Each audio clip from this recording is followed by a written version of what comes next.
కొంతమంది చెప్తూ ఉన్నారు మాకు ఎన్జిటి ఆర్డర్స్ ఇచ్చినా కూడా మేము పనులు చేస్తామని. ఏం పనులు చేశారు అధ్యక్ష? నిజంగా అక్కడ మెత్తగా వచ్చేటువంటి మట్టి పనులు ఏవైతే ఉన్నాయో ఆ మట్టి పనులు చేశారు అధ్యక్ష. ఎక్కడైతే లిఫ్ట్ పెట్టడానికి ఉంటుందో అక్కడ ఒక పెద్ద గొయ్యి తవ్వారు అధ్యక్ష.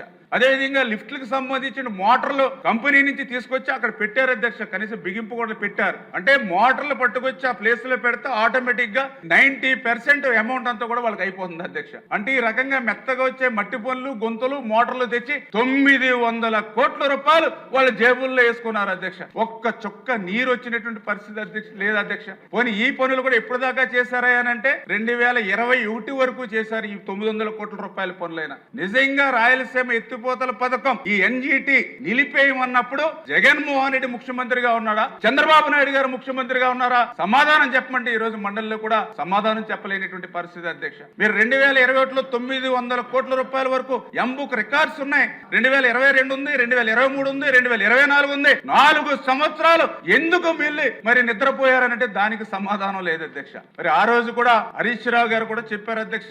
ఎవరైతే అక్కడ ఉన్నటువంటి టిఆర్ఎస్ పార్టీ నాయకులు చెప్పారు అధ్యక్ష, మేము ఆ రోజు ఎన్జిటిలోకి వెళ్ళి మేము రాయలసీమ ఎత్తిపోతల పథకం అది నిలిపేమని వాళ్ళు చెప్తే దానికి సమాధానం చెప్పారు అధ్యక్ష.